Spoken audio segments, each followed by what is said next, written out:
Hello, welcome to the Wildline podcast. I'm your host, Dan. This is a podcast about movies and how much money they make at the box office. Today is the weekend review show for October 11th through the 13th, 2019. I am back after a break last weekend, and of course, it's a record-breaking weekend that I missed. Joker crushed it in its opening weekend. It also did quite well in its second weekend, so we will talk about that. And we'll also talk about the three new wide release openers, the Addams Family from United Artists Releasing and MGM, Gemini Man from Paramount. This is the Ang Lee, Will Smith actioner. Also came out this weekend. And then finally, Jexy, which is the last film ever to be released by CBS Films, which is shuttering and sort of being dissolved into the big umbrella corporation of CBS and Viacom and whoever. We also had Parasite, which was a limited release, which we absolutely have to talk about because it performed so insanely well. That was actually a record breaker as well. So let's walk through the top 10, see what's going on there, talk a little about some limited stuff, focusing on Parasite, and then let's talk about what's going to go on over the next few weeks at the box office. As we're deep into autumn now, about a month and some away from the holiday movie season. So it's we're in the thick of it. So number one this weekend, of course, was Joker in its second weekend with $55 million, a fantastic 43% drop. Per theater average in its second weekend here was $12,574 to be exact. Total gross so far for Joker is almost $193 million in the US and Canada. This thing is a home run, and I call it being a home run. I think everybody who follows the industry and is interested in film and just the Hollywood movie system in general knew that this was going to be a huge hit. You can just tell it had that palpable buzz in the air where everybody was talking about it, and different social groups. We have like house moms and teenage dudes talking about something it's going to be big. It has done 351 foreign so far. So it sits at $543 million worldwide. A grand slam for Warner Brothers. The production budget on this is only $55 million. And it's just in the air. It's just one of those cultural touchstone movies. Like even so much as last night, there's a huge parody, a hilarious parody of it on SNL where it's Grouch instead of Joker, his origin story. It was fantastic. Go watch it on YouTube. Easily one of the best SNL episodes I've seen in maybe 5 years. Who knows? So check out that skit. But it's out there in the air. And so that's why it's performing so well. That's why it has a 42% drop in its second weekend. That's super rare for a big tentpole movie like this. So it is absolutely connecting with people in a variety of ways. Box Office Mojo has a little bit, they love to do these showdowns, and I love their showdowns. They basically take a new movie and line it up against similar comparable films to see how it's performing, and they picked Venom and Logan, which I think is pretty good. Kind of like Logan's not really an origin movie, is it? Venom is. So we're in terms of release days, we're at the 10th day of release. Right now, Joker is at 192. At this point in their release, Venom was at 142. So Joker's up 50 million on that one already. These are domestic, by the way. And Logan was at 152, so it's up 40 on that. I mean, this is just an amazing performance. Also, best opening weekend ever in October. This is also the second weekend record as well. So it is really sort of crushing it all over the place. Where is this thing going to end up? Well, we can use the showdown a little bit to kind of figure that out. Venom closed out at 213. Logan closed out at 226. So there's obviously the basement for this. I'm thinking, well into 250 shouldn't be a problem. It's already at 192. If you go on the basic sort of math of it, $96 million was the opening weekend. Another note on that. If I had done this show last Sunday, I would have said the opening weekend was $91 million because that's what the estimate was. But Sunday overperformed so well, and this rarely happens, where the actuals came out Monday afternoon and it was 96 instead of 91. It's just one of those films where it's a social sort of feedback loop, and that hype loop just gets people to I gotta go see this. I gotta go see it right now. Because remember, people are spending $15 to see this movie. It's not cheap to go out and see a movie. There is a high barrier of entry here, but once it hits a certain social hype threshold, people are willing to spend that $15-20 to see it opening weekend or the second weekend. So is at 96. So, your basic 3x multiplier for something like this, 288, that seems doable here. It's performing so well on its second weekend. Is $300 million in play? I think maybe. I think 288 is kind of feels like 3x multiplier for a movie like this is really good. But because of its uniqueness in how it's so different than other sort of comic book movies, it's darker, it's gritty, kind of reminds me of like when Dark Knight came out. I think this will have that sort of, let's go see this again, multiple effect. In terms of like what people thought about this movie, top critics hated it. 44% top critics on Rotten Tomatoes, which is not good. And that's 50 reviewers. Overall reviewers only give it a 68. That's also not very good. But audience score is 90% with 36,000. This is verified audience. These people bought tickets on Fandango and rated it. Verified audience score is at 90 with a 4.5 out of 5, which is essentially what, like a 90% rating across the board. So 90% fresh, 90% actual score. That's amazing. All audience from Rotten Tomatoes is a little bit higher, 92%, 4.58 out of 5 stars. So there's a little bit of divide, which we saw going into last weekend. The critics are a little bit muted on it. I'm probably gonna, like, when I go see it, I'm gonna probably be like, feel like the top critic and be really snooty about it and probably not like it all that much, because there's just a lot of baggage with the film, which I don't think a lot of people, like generally people aren't maybe not pick up on. But top critics just don't like it. But that doesn't matter in terms of finance of this movie and how well it's going to do. That general audience is what matters the most. And just like in 288 is, I think, the basement here on a 3x multiple for this. The more I think about it in my head and talk about it, 300 seems like it's really doable. So we'll look to see how that does over the next few weeks. But it's a grand slam for Warner Brothers, for everybody involved. Todd Phillips is no longer stuck directing frat boy comedies anymore. Now you can sort of dive into deeper fare and maybe get an award, like Best Director award, the next few years. We'll see what happens to Todd Phillips. Joaquin Phoenix obviously is going to get a Best Actor nomination for this. It's a given with this type of financial performance. If this thing had been middling, probably wouldn't have got a nomination. But anytime something like this blows up and you match that with a really good performance, it's almost a shoe-in for an Oscar nom. So he's definitely going to get one for Best Actor. Best Film is now in play, which just makes my stomach churn, but whatever. Best Film is now in play for this because of this performance. So it's just one of those films it's captured the zeitgeist in August 2019. Who knows why? It's the era of Trump. I don't know what's going on. I can't pretend to understand how things are going to play out. But for whatever reason, people are really diving into this film and loving it. So it's going to perform well for the next few weeks. So we will keep an eye on that one. Our first new wide release was in number 2 here, Addams Family.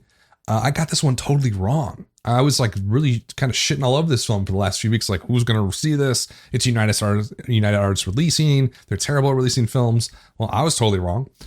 So Addams Family, the 2019 here animation version of the film. I don't know. Is it like a remake or a reboot? I don't even know. Because you remember the live action ones were back in the 90s. Those are pretty famous when I was a kid. Oh, we had 2 of them, I believe.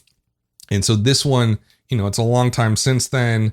Is the Addams Family intellectual property still bankable? Apparently it is. And I had no idea that maybe younger people know who the Addams Family is. I missed a whole like animated series or something that's happened in the last 20 years. I don't know what's going on. But it did $30.3 actually million this weekend is the estimate. Per theater average was $7,500. I predict this one doing like the high teens. What the fuck do I know? Apparently, why is this thing doing so well? So let's take a look at the quality of it. Not very good. Another big reason why I was down on this is that it's United Artists Releasing, which is a joint venture. I feel like I defined United Artists Releasing 100 times podcast. Joint venture between MGM and Annapurna. It's essentially kind of a joint distribution sort of arm that they're doing. Annapurna's all over the place. You can't tell if they're open for business or not half the time. And then like they run out, Megan Ellison runs out of money. Then she talks to her dad, who's Larry Ellison, the billionaire. He gives her another blank check and they're back in business. So you can never really tell what's going on. Critics didn't like this, 44% from all critics, 54 out of 100 actual score, not good. 27% from top critics, 48 out of 100 actual score. Verified audience on Rotten Tomatoes, 72% fresh, 78 actual score. That's pretty good. That's not terrible. All audience was 68% fresh, 75 actual score. Pretty similar. A cinema score of a B plus kind of matches up to those scores in the 70s. Post track was higher at 80% from children, 70% from parents. Letterbox score, film nerds, 54 out of 100, not good. Compared to like recent films, Abominable was at a 66. Lego Movie 2 was at a 66. And kind of a similar, like kind of scary-ish, horror-ish animated film, Hotel Transylvania 3, which I think was last summer? Not this summer, summer 2018. They had a 56 out of 100. So it kind of falls in line with that Hotel Transylvania 3 score, at least from the film nerds. So the quality here is sort of like, it's okay. Critics don't like it really at all. Audiences are pretty okay with it. They're not ecstatic about it, but like they like it. And so they were, some write-ups were like, oh, this is the best opening ever for an Addams Family movie. It's not. Like when you adjust this for inflation, the first one came out in 1991. Adjusted for inflation was $51 million. So it's not the best opening ever for Addams Family film, not even really that close. But it is a very surprising opening. And the thing that surprises me the most about it is we already had Abominable come out, what was it, last weekend? No, three weeks ago. I thought that was going to sort of soak up the family audience. That didn't happen. They sort of didn't show up for that. Abominable, we'll talk about it. It's at number 4, is only sitting at $48 million right now. That's not good for a movie like that at all.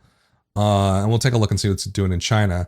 That's a key market for that one. But I just thought that was going to take the precedent here. Usually when you have two similar type movies, in this case, two animated films kind of vying for attention, the one that comes first usually kind of wins out. But this one, people just didn't show up for Abominable and they showed up for Addams Family, which is just bizarre to me. Deadline has a couple of good points here. Two of the big reasons on Post-Track why people went to see the Addams Family was because it's an animated feature, which was 34% of the audience, while 28% it's part of the franchise they like. 28% of people like Addams Family. I just don't get it. I never liked that whole narrative universe or whatever, family brand, whatever you call it, ever. Obviously, it was an old TV show. They redid the movies and then just kind of been silent for 20 years. So I don't know who these 28% of people are. The marketing materials that persuaded audiences to go to the film. The picks in theater trailer got 34% of the audience to show up. TV spots got 25% to show up. The posters 24%, YouTube 22%. So based on that survey, the marketing was pretty good, and it seems like people just wanted to see an animated film is what it comes down to, which is why, why didn't they show up for Abominable? I think like that was a missed opportunity for that movie to take this audience away. In any event, so it's at 30 here now. Basement for a movie like this, it's also got the Halloween 2-week period now. You're probably looking at least $90 million domestically. And I think MGM and Annapurna are going to be really happy with this performance. I mean, you can't really argue with $90 million from an animated film based on a property that hasn't been active for at least 20 years. So I think they're going to be pretty stoked about that performance overall. Who showed up for this? 59% female, 41% male. Over-indexed in the female audience. 44% was under 17. That's pretty high. It's actually really high for the younger folks. 46% white, 26% Latino, 15% Asian other, 13% African American. Not kind of on average, pretty similar to your average movie-going audience. The only change here would be the Asian audience is double what it normally is. And the white audience was a little bit down, which is usually like it's over 50%, usually like 53, 55% in that range. It was down to 46% here. So the young kids showed up, families showed up, and this thing is a big, big win for UAR, who needs one, because they, all they've released this year are flops essentially for the most part. And that's why I thought this thing was going to flop. It's like old IP, really kind of a company that's not in a good place. This thing's going to fall flat on its face, and it did not do that. It's actually doing quite well. Well, I got this one wrong. I got the next one totally right. Gemini Man, the $140 million production budget here on this Ang Lee Will Smith thriller that from Paramount, that I think everybody knew this thing was going to flop. I mean, nobody thought, hey, this is going to break out and do really well. It just had that vibe to it. So it did $20.5 million this weekend, which is a train wreck. They're going to try and make that up internationally. It is a big international play. I just don't think they can come anywhere close to that. Why did we know this was going to flop? I mean, it's pretty easy to tell. One, Ang Lee hasn't had a real big hit in a while. His last couple of films did not do very well. I mean, I guess Life of Pi was a big hit for him. But his last one was a travesty in terms of its business. I'm not speaking of the quality of the film. Whatever, Billy Lynn's Halftime Walk, something like that. Did not do very well. And so he's kind of coming off that. Then you have Will Smith, who, had Bright, was his last action movie, which was a long time ago, it feels like. That was a Netflix movie. He's not really a bankable action star anymore. He's much too old for that. And he's not like Keanu Reeves. Like Keanu Reeves, the older he's gotten, the more better he's gotten as a sort of action star. He's always been an action star, but he's just sort of aged in a way where like it makes sense. Liam Neeson, also the same. Will Smith, no. I mean, Will Smith shines now better in more dramatic roles. Stuff like Focus, where he plays a con man. He was fantastic in that, I thought. In this like straightforward, by the book sort of action thriller, he just doesn't have it anymore. He's too old for it. And you could tell that in the trailers. And they play off of that. The plot is essentially Will Smith plays an assassin. And then he ends up having to go head to head with an younger version of himself who was cloned. It's kind of it's an okay premise, but it's one that it feels like I've seen 1,000 times before. And, I mentioned when this film was coming out, we were talking about, I think on the Fall Movie Preview, it's like this movie looked like it was made in like the 90s or something. Well, it turns out the script is from 1997. So that sort of lines up here. So you have kind of a struggling director, used to be a huge director, struggled in a couple of recent projects. You have an aging movie star who's trying to sort of still stay in the action movie world, but it really can't. And then you have $140 million dumped into this with a very old premise with a script written in 1997. It's just a recipe for disaster, and that's what's happening. In terms of what critics thought, 26% on Rotten Tomatoes from our critics, 47 out of 100 actual score. Top critics even lower, 20% fresh score, or I should say rotten score. Also a 47 out of 100 total score. Critics hate it. Audiences aren't that muted on it. They kind of like it. 84% verified audience score, 85 out of 100. All audience was 76%, 78 out of 100 actual score. Cinema score was a B+, which is not bad. Post track was 70%. Letterboxd was 54. Compared to recent films, John Wick was 76, which I think is going to be in your higher range for anything. Angel Has Fallen, another actioner, was down at 56, so it's kind of around that range with the film nerds. Joker from Letterboxd is at 80%, which is sort of, that makes sense. It feels like a Twitter film nerd movie.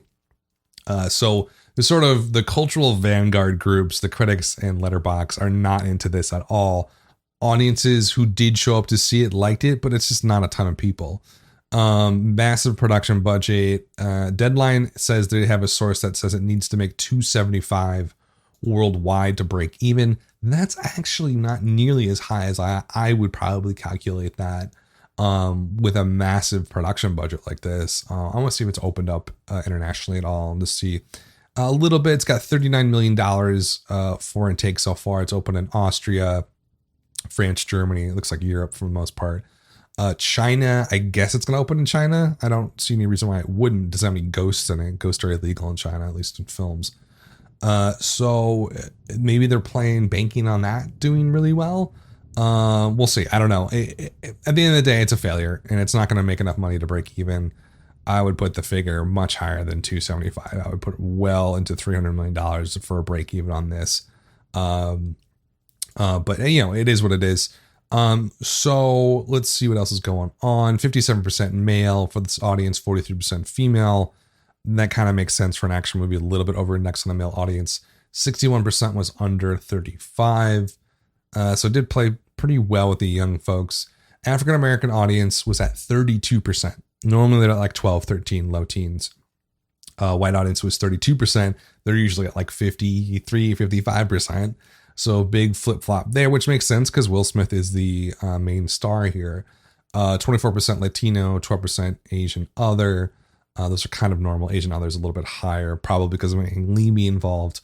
The one thing I will say with that kind of sticks out to me is that lopsided African American audience to white audience is probably one reason why it didn't perform super, super well. You definitely want the African American audience to show up in numbers, but that ratio is really high. So I think what happened here, I think that's also one of the reasons why the cinema score and audience scores are high, is that audience came out to see Will Smith be in an action movie. They loved it. He was there.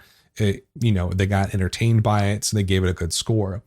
But it's a specific demographic. For this thing to hit, $30-40 million, it needed to play a little bit broader. So you want that audience to be a wider spectrum in terms of who's showing up.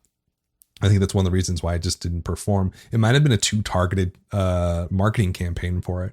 I certainly saw a lot of trailers and stuff. I don't know. Everything just felt so muted to me with this movie. And it felt like the flop from the moment I first saw the trailer. I was like, no one's going to see this. It's not interesting. It seems like an old idea.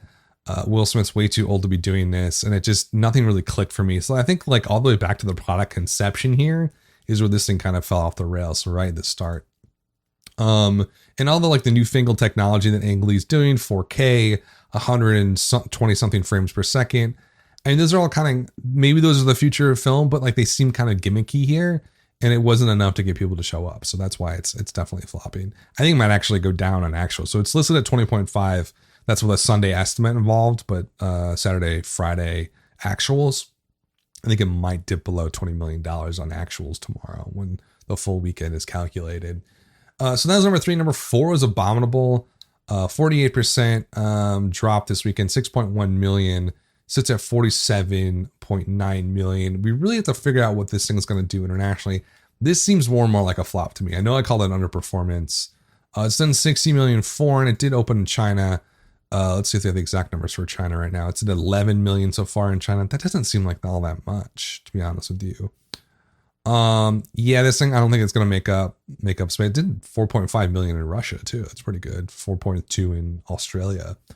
It's just not good enough. And I don't know what happened here. Maybe it was remember, because this was a joint production with Universal and DreamWorks or Pearl Studios over in China.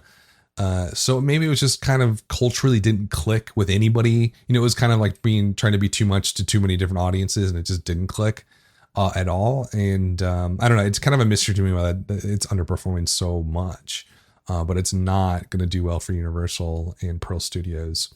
Number 5 was Downton Abbey from Focus Features. In its 4th weekend, 4.9 million, a 39% drop, which is great. Sits at $82.6 million. I mean, what the freak is going on with this movie?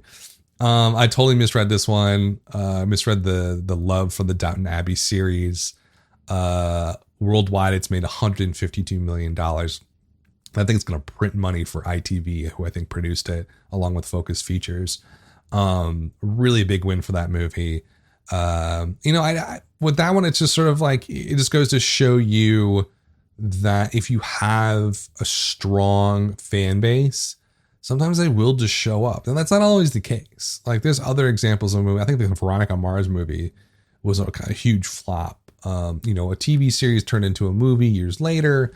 A really rabid fan base there. I would say more rabid than the Downton Abbey fan base, but there's a smaller group of them. I think Downton Abbey was older. That fan base was a little bit quieter. So we didn't hear the hype all that much. And then out of the blue, they just show up. And I'm assuming it's mostly over 40, over 55 is that fan base.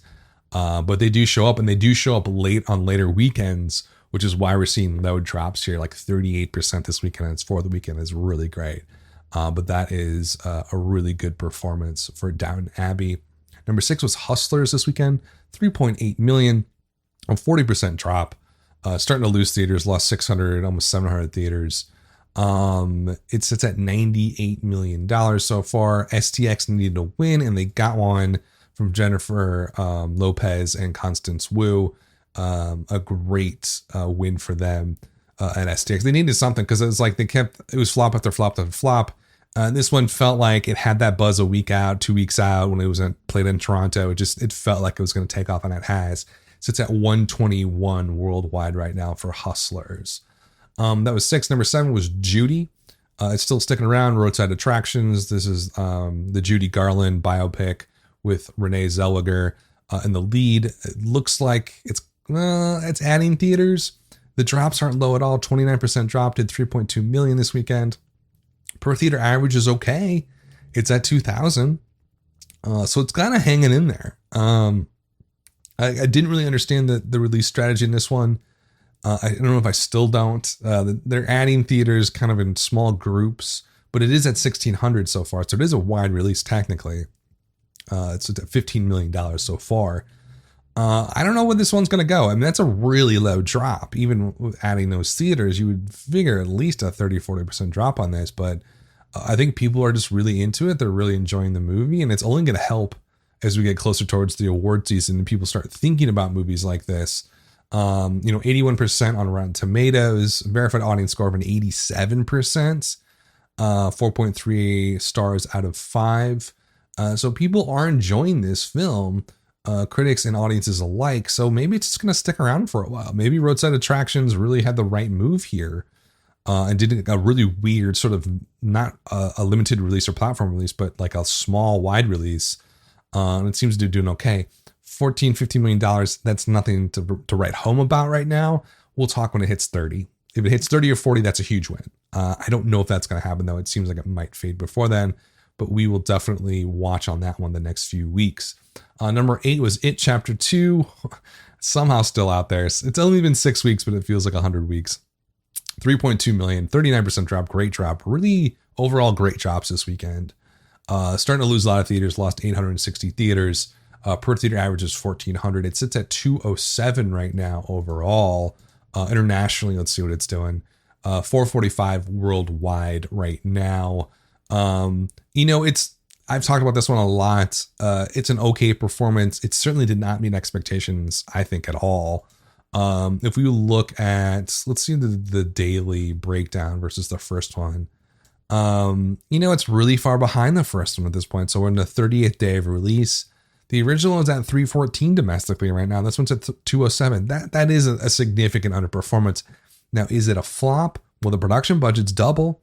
The original production budget was 35, but keep in mind, It Chapter 1 was a real anomaly. That printed money for Warner Brothers and New Line. This one is going to probably make a profit. I don't see why not with that worldwide gross, but it's nowhere near what the profit of the original was. So it's definitely, I think, going to be disappointing for Warner Brothers on this one. Why did that happen? It's one of those harder to say things. I felt something weird about it probably a month out, 2 months out. And you heard me talk about this probably on the fall preview show. There was something really like a lightning in the bottle moment with the first one where the hype was 6 months out. With this one, you didn't really hear people chatter about it until...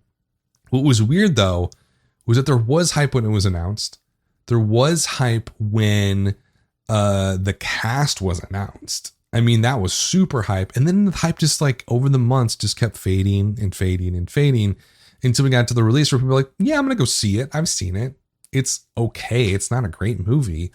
But it almost felt like the moment had passed.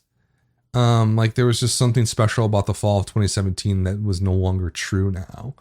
And I think that's just one of those cultural things where sometimes things just hit and sometimes they miss. And this is kind of a little bit of a miss. It's not going to lose money. Like I said, it's going to make money, but it's not the performance at all that Warner Brothers and New Line was looking for out of this one. So that was number 8. Number 9 was Jexy. This is the final film, folks, of CBS Films. What a sad way to see a studio fall apart and die, essentially. They're not really dying. They're getting bought up or sort of dissolved into the bigger CBS family, it sounds like. From what I remember reading, CBS Films, they're going to focus more on streaming. It's like they're probably going to take a lot of the people involved with CBS Films and sort of switch them over to a streaming unit. I kind of want to like look at when CBS Films started. It's a really weird, almost seems like a pet project within CBS. to do releases like that, or do any releases, theatrical releases. So it started in 2010. The first movie they put out was Extraordinary Measures. I thought it was much older than that, but it's only 9 years old. Extraordinary Measures, The Backup Plan, The Mechanic, if I remember that one, The Woman in Black. So they kind of, I would definitely say, genre films is what they've really focused on. They did Inside Llewyn Davis, which is, I thought, phenomenal. Hell or High Water. But a lot of them are also joint releases with Lionsgate, and that's kind of what Jexy was as well. They also did Scary Stories to Tell in the Dark. CBS Films probably produces and Lionsgate distributes, I would guess. But they're dead. They're dead in the water. And Jexy, it's just, let's talk about Jexy. 15% critic score. Oh, by the way, it wasn't screened for critics because there's like 5 reviews that I'm going off. So these scores are pretty much meaningless. But 15%. 32% with top critics, or I think it has 4 reviews. Verified audience is going to be much more important here. 74%, 78 out of 100 actual score. All audience 66%, 72. Not terrible. Cinema score B-, that's not good. Post-track 50%, that's terrible. So kind of mixed data on what the audiences thought of this. It doesn't really matter though, because honestly, nobody showed up for this. 46 on Letterboxd. Compared to other sort of comedies, coming of age comedies, I guess you'd call them. Booksmart was 80. That's kind of the high mark for the year, I would imagine. When Yesterday felt kind of similar to this, 62. Long Shot earlier this year was 68. And of course, Her. We have to talk about Her. So Her was a film that came out, 2013. Joaquin Phoenix,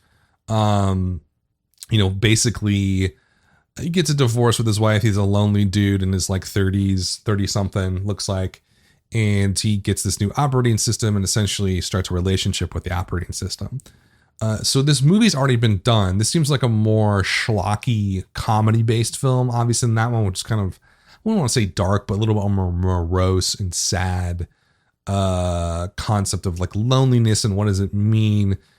Can you fall in love with this inanimate object? And what does that really say about you as a person and your loneliness? There was a lot of deep thought going on in that movie. With Jexy, it doesn't seem like that's happening on. Adam Devine's in this. I really like him. I've always liked him a lot. He can almost kind of play too much of a character sometimes. You want to see more of actually who he is in his performances. But he looks pretty good in this. He's been great in a lot of different things like Workaholics and Pitch Perfect. I hear but Deadline says the testing on this movie was really bad. And so they basically pulled the production or some of the marketing budget on it, which is one of the reasons why it's performed so poorly. In terms of what it actually did, I guess I could talk about that. So it only did $3.1 million here this weekend. That's really off of what a wide release should do in 2,300 theaters. It's not even close.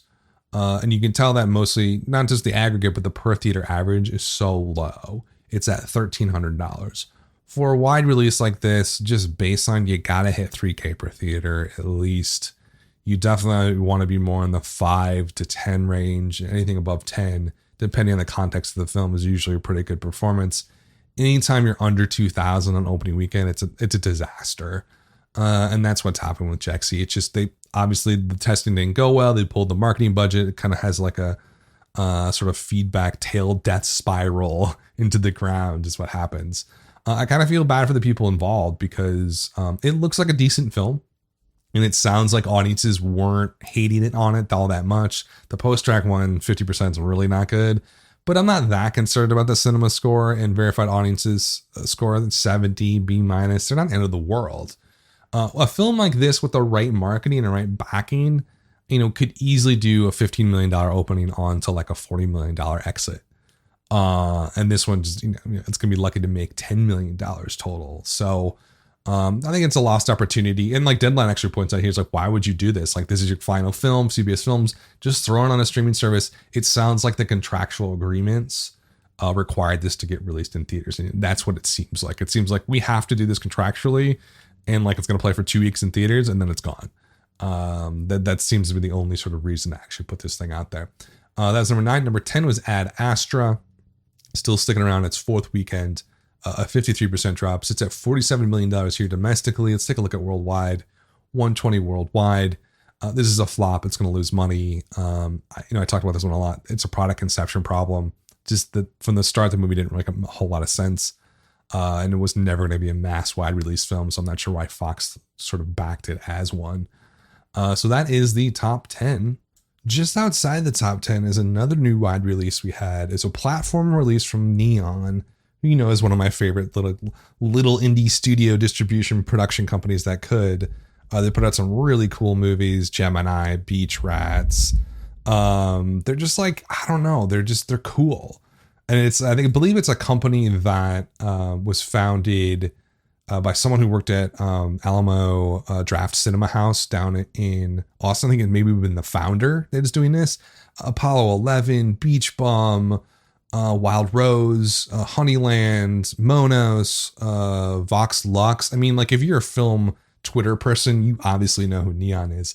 But they're a cool company, and they somehow grabbed Parasite, which is a South Korean film that won at the Cannes Film Festival this year, unanimous decision, which almost never happens, from Bong Joon-ho. I believe that's how you pronounce it. It's spelled like Bong Joon-ho, but I think you actually pronounce it in Korean Bong Joon-ho. So he also, you might probably know him from Snowpiercer, which he did, back in 2013. That's probably his most famous movie. But Bong Joon-ho here has something special. I have never seen something like this before. So this is a foreign language film from South Korea. Now, Korea has a very vibrant film industry going on. They're kind of in I would say, a film renaissance right now. I don't know a ton about it, but look, if you're into film, you constantly see Korean films popping up as like, this is amazing. Whether it's a horror film or a film like this, there's something magical going on over there right now. And so with Parasite, you know, one Cannes Film Festival back in May, got released in South Korea, I believe also in May. So it's been out in various places throughout the world. It's only coming out here in, you know, October, you know, like whatever, 6 months later, something like that. It does 125K per theater in 3 theaters. Traditional platform release, maybe one less. Usually they do 4, 2 in Los Angeles, 2 in New York. But on 3 theaters, it does 125. Now, you've heard me talk about limited releases, right? And so per theater average is really the barometer of success for a platform release, you know, 4 to 10 theaters, art house stuff, right? So usually when I say, my sort of rule of thumb is anything above 40K per theater, take note. Like, that's a really good number. And then on up, it can, you know, so if they get to 100K, that's something incredible. This is actually, you know, in the La La Land territory. I think it might actually beat La La Land. Did it beat La La Land? Maybe it didn't. It did not beat. Okay. La La Land was 176 on 5 theaters. So that kind of gives you a barometer here of how well this is doing. This is up there with like American Hustle did 123K per theater on its platform release. Dreamgirls did 126. How does this? Steve Jobs did 130, but then collapsed on wide release. That's like my favorite example of like, here's how limited releases work, and here are the exceptions. And Steve Jobs is like the ultimate exception. 130K per theater in 4 theaters, New York, Los Angeles, and then the moment it goes wide, it like crashes and explodes into a wall. I mean, just awful performance on wide release. La La Land's the exact opposite. Phenomenal. Had a phenomenal limited release, and that continued that success to $151 million for what is essentially a 1950s musical shot in modern day Los Angeles. So it's not always a barometer of absolute success, but it is a really good sign. So Parasite, you know, it sits at $376,000, which is like whatever. But it's that 125 per theater average that we sit up and take notice. And like, something's happening here. I don't know what it is. Do I think that this is going to break out? Based on the numbers? Absolutely. It's the $90 million worldwide. Based on a 126 number here, it should break out. But I don't know. At the same time, because it's a foreign language film, because it's maybe not that palatable to middle of America, I think it's going to be a little bit more of the Steve Jobs situation. Now, Neon, I hope they don't rush this out. I hope Neon says, oh man, what an absolute victory. This is a top 20 per theater average all time in all of box office history, which is just astonishing. For is it the only foreign language film? It might be the top foreign language film. I think it's foreign languages, and I haven't seen. I assume it's in Korean. I'm just gonna assume that it is. It's the top per theater average of a foreign language film of all time at the box office. So that tells you something. Something is interesting happening here. I don't even see anything else in like the top like 40 or 50.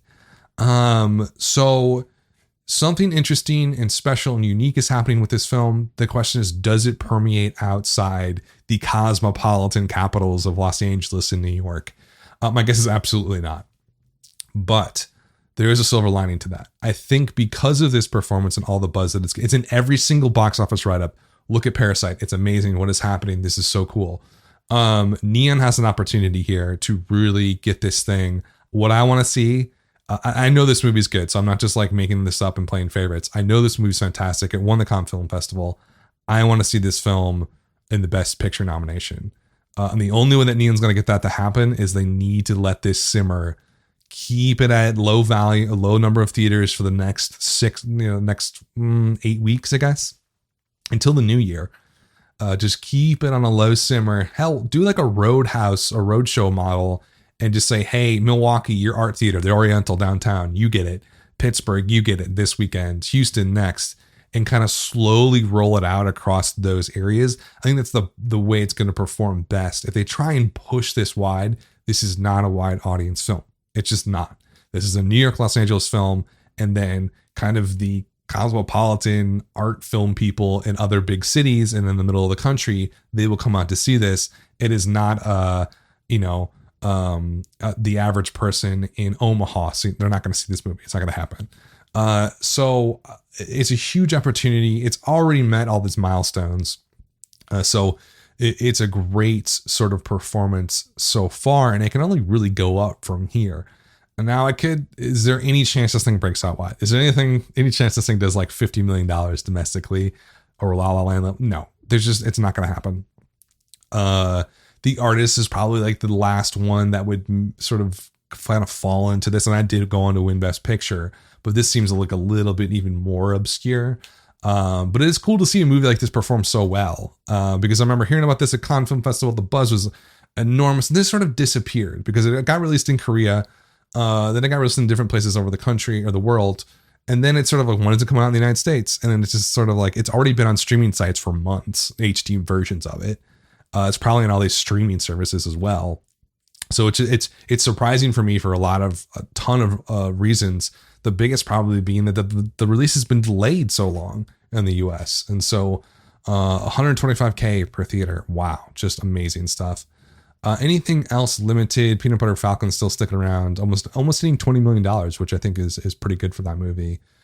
Pain and Glory, per theater average 12.5K. I don't think that's going to break out Sony Picture Classics. I don't think anybody thought I was going to break out, but it's worth, because I think Antonio Banderas is going to get a nomination for that. But if it doesn't make more money, it's going to be tough. Same thing happened to another Sony Picture Classics movie, which is going to go down as like one of the greatest films of the last decade. Call Me by Your Name. There was so much buzz, and it was so specific. It was like art house people and film critics, like the best film critics, were in like gushing about the movie, just in love with it. And it just didn't perform at the box office hardly at all. And it kind of missed out on a lot of awards because of it. I hope that does not happen to Pain and Glory. Anything else limited that we can talk about? There's not a ton. Neon has Monos out. That's not doing anything. It's made $300K so far. The Farewell still sticking around 17.6 million. That's pretty good. Oh yeah, Lucy in the Sky. I didn't get to talk about that one last weekend. Completely DOA. Kind of unbelievable. Per theater average $369. So over a weekend, at a single theater where this is playing, in the 200 theaters that it's playing, it made $369.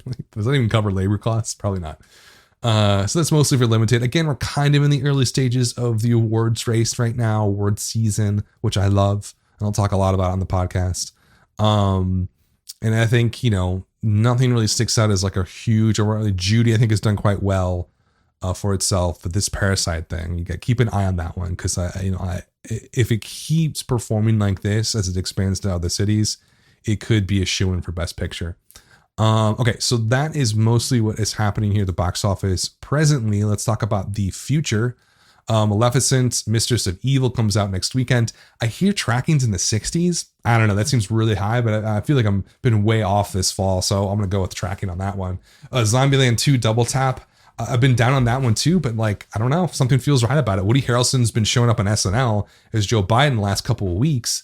So that's really helping a lot, I think, for that movie. Just to get him out front and be like, oh, what's Woody up to these days? Oh, he's in Zombieland 2 coming out.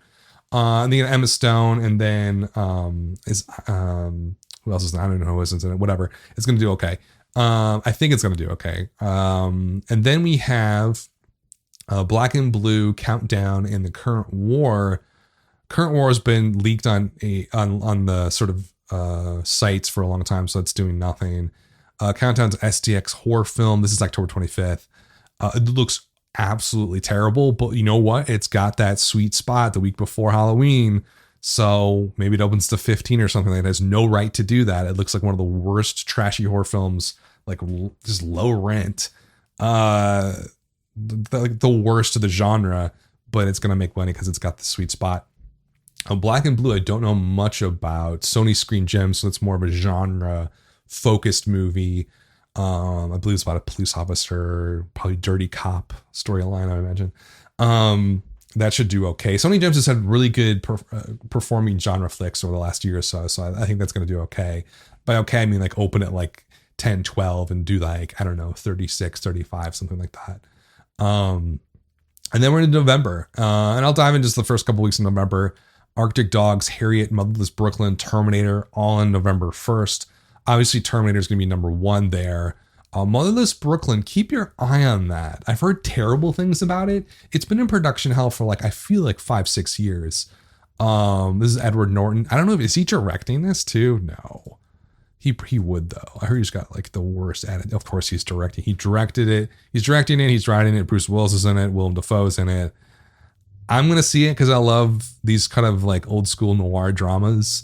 It's a wide release from Warner Brothers. I thought this was going to be an art house release. A really interesting strategy. It's 2.5 hours long. I don't know. I feel good about this movie now. I don't know why. Before, when it was in production hell, I was like, this is never going to get made. Someone died on set when they were producing it last year, or maybe it was this year.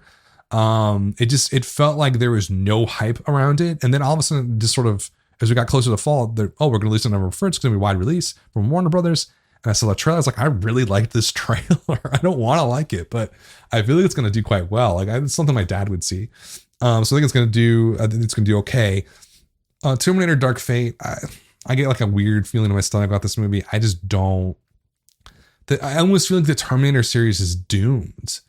They'll never match T1 and T2, which are just classic films. Classic action films, classic sci-fi. I don't know. No reboot of that series has ever worked for me. The only one that did work in that narrative universe was Sarah Connor Chronicles on Fox, which was amazing. What's her name? Lana Headey. I don't forget her. She's a Game of Thrones person. She's Canadian. I think her first name is Lena. Lena, who knows? She was amazing in it. That was an awesome show that got canceled for no apparent reason. It was so stupid they canceled that show. It would have never happened nowadays because of all the streaming services. But that was the last Terminator sort of narrative production, whatever you want to call it, TV show, film that I enjoyed. The reboots have been just awful, and it's just like there's too much baggage with it. It's way too much baggage with the original two films. So I don't see Dark Fate doing all that well. What does that look like? I don't know, 40. If it goes below 40, that's a total disaster for Paramount, who already had a huge flop this weekend with Gemini Man. And then as you get a little bit deeper into November, it's going to be fun November. Really fun November. Dr. Sleep, I think, is going to be huge. Mike Flanagan directed. Ewan McGregor, a sequel to The Shining. I mean, come on, all those things together sounds fantastic. Last Christmas, I think it's going to do quite well. I want to go see that. I love rom-coms. It looks like a stupid throwaway rom-com, but it looks kind of enjoyable at the same time. Midway, I don't even want to talk about Midway. Midway is like, I guess, like an updated version of like the Pearl Harbor view of history, like Michael Bay's view of like World War II. It seems like a continuation of that view. Everything's like hyper colorful, and it's like, this is just bizarre. It's obviously about the Midway battle in World War II. Ensemble cast, but it's going to be like the audience is going to be entirely over 55 to see that. And maybe me. Playing with Fire from Paramount also comes out that weekend. And then we're kind of transitioning to the holiday season because you have Ford and Ferrari, Charlie's Angels on the 15th, which I might get a little bet with our old friend Chris, who's doing Wildland Time Machine. He thinks it's going to do well. I think it's going to be an absolute train wreck of a performance for Charlie's Angels. We'll see how that plays out. 21 Bridges, Beautiful Day in the Neighborhood, Frozen 2, and then we're into Thanksgiving. So kind of we're getting to a real heavy couple of weeks here. It's going to be really exciting. Next week's going to be a little bit quiet, but then we get past Halloween, and it's we're full on through the end of the year as a sprint. In any event, thanks for listening, folks. This has been the Wildland Podcast. I will be back next weekend. Thanks.